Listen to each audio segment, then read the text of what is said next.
closing cost, home inspection, appraisals, down payment assistance. You're going to learn all of that really quick. These are the 10 things I wish I knew and somebody had told me 30 plus years ago when I bought my first house. But it doesn't matter about your first house. It can be an investment property or maybe your second or third house, because bottom line is things change. My name is Wayne Turner. For nearly 30 years, I've bought, flipped, sold. I've helped thousands of people buy houses just like this one. And I'm excited to share with you the 10 biggest mistakes and the 10 things, most importantly, I wish I knew before buying my first house. Now, for starters, real quick, let's talk about money. There's a difference between being approved and being qualified. Anybody who's watched my videos, you probably learned that by now. If not, grab a pen and a piece of paper. You're going to want to take notes. This is very valuable information. You see, being approved and being qualified is totally different. They're two different things. Qualified, you're just talking with the lender briefly on the phone. You're telling them what you think your credit is and your income. Being approved is when they actually pull your tax returns, verify your income, check your credit, all of that information. And the exciting thing is it doesn't have anything to do with the house. The other thing that's pretty exciting is it doesn't cost you any money. Right now, in this day and age, 2025, lenders are begging for your business. They want your business because the market has basically been kind of shut down, if you will, or slowed down at the very least. That means you get approved for free. Now, one thing that's really exciting about being approved, once you get approved for a loan, you can go and buy any house anywhere. It really doesn't matter. As long as that lender has approved you for whatever state that you want to buy a home in, it doesn't cost you any money to be approved. And once you're approved, it's like having cash in the bank. They'll give you a piece of paper showing that you're approved and you're good to go. It's just that simple. Now, once you're approved for the loan, you got to find a real estate agent. Now, listen, you don't have to have a real estate agent to buy a piece of property or any house or that you choose. You can look on Zillow and Realtor.com. We know all those sites. But at the end of the day, you just have to know that whoever has the property listed, they're looking at and representing the seller to that property. So you have to ask yourself, would you go through divorce court and have the same attorney? Most people say no. In that case, you may want to interview and ask a few agents. But listen, at the end of the day, just ask them this. How many transactions have you done? How many years have you been in the business? How familiar are you with that area? So you can be comforted knowing that that's a good person doing a good job. The best way to do that is just simply go to Google and look at Google reviews, but interview agents. Now, how an agent gets paid, it's the same way that it's always been. It used to be that an agent would put a house on the market and the seller would agree to pay the brokerage fee listing the property. And that real estate broker who had the property listed would cooperate and compensate any real estate agent, brokerage, if you will, that brought the buyer. It's the same way to this day. The only difference is that the buyer's agent, the agent that you choose to work with, has to ask the seller to compensate them for bringing you as the buyer. And I can tell you 99% of the time, they're glad to do it. That way it doesn't cost you anything to have an agent represent you and look out for your best interest when buying a home. Now, something that I missed, and it's a huge factor when buying, especially your first house, is you want to ask the lender, are there any down payment incentives? Are there any programs that are for first-time home buyers, for example? Are there any programs for real estate investors if you're looking for investment property? Like, for example, some people say, well, what's the housing hack? Well, housing hack is when you can buy a duplex, a triplex, or a quadruplex, and you have people that are living in those units. There's an investor that owns that. You buy the property from the investor, and you can do an FHA loan. You can live in one side. You may have 1, 2, or 3 people paying you rent now. You just have to live in that property for 1 year. That's one example. The other example is just to buy and be approved for a single family home. There's programs like USDA, United States Department of Agriculture, that you can purchase a house and need very little money down for the down payment. And the other thing is closing costs. So a lot of people say, well, Wayne, what about closing costs? Closing costs will always run you typically around 3.5% of the loan amount. So if you're putting down 20%, it's the loan amount. It's not the purchase price of the property. But you just have to understand that sellers will pay the closing cost in just about any market, unless it's just a flaming, crazy seller's market, which that's not what we're in, and we haven't been in that for quite some time. Most sellers will pay your closing costs. We're not in a crazy competitive market. So that's something I wish I knew, because closing costs will help you in your down payment assistance, especially when you're buying your first house. Now look, USDA and FHA are pretty much one and the same. Now here's the difference, and hang on to this. The difference between conventional and FHA is you have to pay a thing called private mortgage insurance. See, I didn't really know that. I didn't know the questions to really ask. My parents had bought a house, and aunt and uncles bought a house, but nobody really educated me. And don't get me wrong, there was no internet. No cell phones, no YouTube, none of that stuff, right? You just had to ask people and kind of learn and read in books and that sort of stuff. Most times if you read it in a book, it was dated, right? Private mortgage insurance is the mortgage insurance premium. You've probably heard it called PMI or MIP. The mortgage insurance premium is what you pay if you don't put 20% down. And it doesn't matter if you do FHA, it doesn't matter if you do conventional or like a USDA. If you do not put 20% down, you're going to have to pay that private mortgage insurance. But you have to understand, a lot of people have the mindset that I got to save and put 20% down. Cash is king. You go to buy a $200,000 house and you got to put 20% down, that's 40 grand.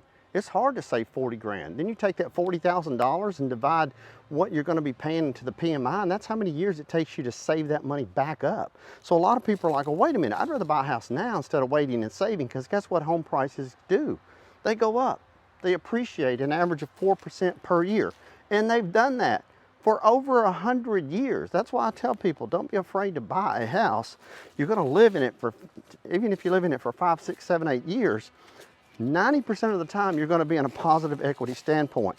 But the seller can pay your closing cost. If you do an FHA loan, you're going to have to pay private mortgage insurance. Now here's something that is really important. On that private mortgage insurance, it never comes off. You're always going to have to pay that. It doesn't go up, it doesn't go down, but you're still going to have to pay it. That's what I always tell people. The difference in the down payment in FHA and conventional is 1.5%. So here's where the difference in the 1.5% comes in. It's 3.5% for your down payment on FHA. It's 5% for your down payment on VA. The house I'm walking around right now is a $182,000 house.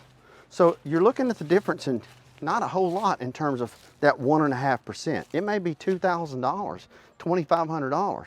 The advantage to that is once you get a conventional loan, you're going to have to pay PMI. But after you live in the house, say 4, 5, 6 years, the home's going up in value, you're paying down the balance of the loan. Once you have 20% equity, so you didn't put 20% down, but once you have 20% equity, in other words, there's 20% of what the home's actually worth that you have gained. You can call the mortgage company, they'll send out an appraiser, they'll appraise the property, and literally the very next month, it's removed from your mortgage balance. It's removed from what you're paying on a monthly basis. Something else we see happen a lot is people get emotionally attached to the property and they overpay. You don't want to get too emotionally attached, but at the end of the day, you got to check off the boxes. Is it in the right school zone? Is the property in the good location? How far is it from work? Is it a safe community? Some people get emotionally attached to a property and they can overpay, but for the most part, most homes are priced based on the market analysis that the real estate brokerage company has done. Now, what I see a lot of people do is they miss out on a good deal on the house. I've seen that happen for years, and here's the reason why. It's so important to not look at just the price. You're looking at price, and when's the last time you negotiated on a big ticket item? We typically don't, because so many people, when they're buying a house, a motorhome, a car, a boat, they're putting down minimum amount, or maybe they're putting down 20% or 50%. What I'm trying to get at is they're not paying cash. And if you're not paying cash, that money that you're paying, you will pay it more over the long term because you're paying interest attached to that and it's stretching it out. However, you have to look at the difference in $5,000 to $7,000. If that house meets your needs, the location, the house itself, everything structurally, whatever it may be, you like that house, the last thing you'll want to do is step over a dollar to pick up a dime, as I call it. Don't get in your own way. If that house meets your needs, it's important to talk to the lender and say, hey, we're $5,000 off or we're $7,000 off. What's the difference in my payment going to be? Now I can give you some, you might want to write this down. It's $64 for every $10,000 that you borrow, okay? So $5,000 will be $32. That's the difference in your mortgage monthly payment. Now, keep in mind, the more expensive the house, the more the taxes, the more the insurance, and your PMI. However, your principal and interest payment's going to stay the same. Doesn't really matter. That's based on a 6.5% interest rate stretched over 30 years. But at the end of the day, what it all boils down to is buying something that you're comfortable. Don't overpay, and most importantly, don't get so caught up in the price of the house that you get frustrated with a seller. Because when they close on the sale, they're getting the money because the mortgage company is giving it to you to give to them. At the end of the day, just make sure you don't get in your own way. Now, something that I think is going to be an absolute mess, and this is what's really, really, really, really important. You work with a real estate agent, they'll show you houses and they'll send you a contract. What do you think about this house? Oh, it looks great, let's make them an offer. We're gonna make them an offer. Okay, they send you 11 pages through DigiSign, DocuSign, one of those electrical sign documents. You just click, click, click, click, click, and it shoots, right? Here's what I need you to ask every agent that you're gonna work with. Can you send me a blank copy of the contract that's required that we use? You see, almost every state now has mandated and required every real estate brokerage firm, regardless of the real estate brokerage firm, to use the same contract. That means that everybody's using the same contract. Get a copy of that contract. And this is why it's important for real estate agents to hear the same information. If you're a real estate agent out there, shame on you if you're not doing that, because you need to be taking a copy of that contract when you meet with the buyer for the very first time and explaining page by page. This is what title does. Who pays for title policy? This is what your inspection period is. This is about the approval. Once you have the inspection, here's the process. This is why I do all these videos, to educate people so you know that you're negotiating a house and it's going to be a legal binding contract once you sign on the dotted line. In some states you get your deposit back, some states you don't. Now what I mean by deposit back is when you buy a house, you're typically going to put an earnest money deposit. 1,000, 500, 2,000. There's typically no set rule of thumb. It's just money that you're putting down, and they will cash that check. It's so important to know that. They will cash the check, and typically the title company or the licensed brokerage company that has the house listed will hold that money. Now, if the deal doesn't work out, oftentimes you can get your deposit back. That's why it's so important to be approved beforehand. The last thing you want to do is not be approved, just be qualified. Make sure you're fully approved, and you can get your deposit back, Lord forbid, if the house fails inspection. But that's another thing. Get the house inspected. I don't care if it's brand new. It does not matter. It's hands and feet and people that put this house together, and there's a lot of moving parts that have to be put together. And we're all human. Nobody's perfect. We all make mistakes. And that inspection period is typically between 10 and 15 days, and it will state that in the contract. Now, what's exciting is if there's anything broken or not working to its intended function, you can basically say, well, these are the items that are broken. And listen, it's not cosmetic. We're not talking about cleaning carpets and painting a room or anything like that. We're talking about something's broken. Broken window, broken dishwasher, not working to its intended function, leaky faucet, leaky roof. At that point, you can tell the seller, hey, I still want to buy your house, but I need these items fixed. Would you fix these items? And at that point, it's negotiable between you, the buyer, and the seller. And once you do that, you have peace of mind knowing that you close on the home. Things are going to be taken care of. Always ask for receipts. Ask for the receipts to be given to you at closing, and do a final walkthrough. And for me personally, I would be willing to pay the home inspector to go back out and to look at those things. They may charge you $100, $150, but they'll do a thorough inspection of the things that you requested to be fixed by the seller. They can look at them and tell you, yep, it's all done, or nope, they didn't do it. Now, if you get an appraisal on the property, it's going to be required if you get any kind of loan that the bank's going to appraise the property for two reasons. One, to prevent them from over lending, and two, to prevent you from overspending. Now, the appraisal on the property typically runs about $400, of which you have to pay unless you're doing kind of a special down payment program like USDA, where the seller's paying all of your closing costs and prepaids. And at that point, it's a little bit different. For the most part, it's going to cost you $400. Now, what that appraiser is going to do is they're going to look at your property. They're going to look at bedrooms, baths, square footage, the price. They're going to see a copy of the contract, and they're going to compare your house to homes that have closed in the last 6 months within a 3-mile radius, and they're going to find the most comparable properties. Because at the end of the day, a lot of people say, well, homes are overpriced or they're crazy. Listen, people are coming up with prices of their houses because that's what the home appraised for, and that appraiser appraises the house based on comparable sales over the last 6 months within a 3-mile radius of that home. Now, a couple of things that you need to know when it comes to an appraiser on a property, and I didn't really know this until I literally started selling real estate, is that the appraiser appraises the property, and most of the time the appraised value hits the sales price. And you're like, well, that's strange because it absolutely hit the sales price. Listen, you have to know that real estate brokers, they're doing their job, they're doing a good job, they're doing their due diligence because they have the same access, same data access that real estate appraisers. A lot of people don't realize that it's appraisers that actually use the multiple listing service. That's the real estate brokers' data and information where they list and sell property, pin property, close them out. They see all that information. What happens is the appraiser sees all of that information. And once they see all that information, they're going to appraise the property. Once they meet and determine that the value's there pursuant to the contract, It's at that point they'll stamp it and say, yep, it's done. Sometimes it'll go over just a little bit, but very seldom will you see a house that appraises for tens or thousands of dollars more than what it's actually worth. Now hang in there with me a few more minutes because this is about to get good and some things that are going to help you when it comes to buying a house. If you like this so far, give me a yes. Just type in yes in the comments or give me a thumbs up, a like. Most importantly, ask me any questions, and if I'm missing anything, Lord forbid, if you're a real estate agent out there or mortgage lender, comment, say, hey Wayne, you forgot about this. I try to think of everything, but sometimes it just kind of slips my mind. It's important to know that once you buy a house and you have it inspected, in most states you're buying the house as is to the point of the closed sale. In other words, you've taken possession, you've received the keys, it's been appraised, it's been inspected. At that point, you're buying the house as is. And that's why it's so important to know that. Now, one thing that's a precautionary measure that you can do to help with that is you can get a home warranty on the property. You can actually ask the seller to pay for the warranty.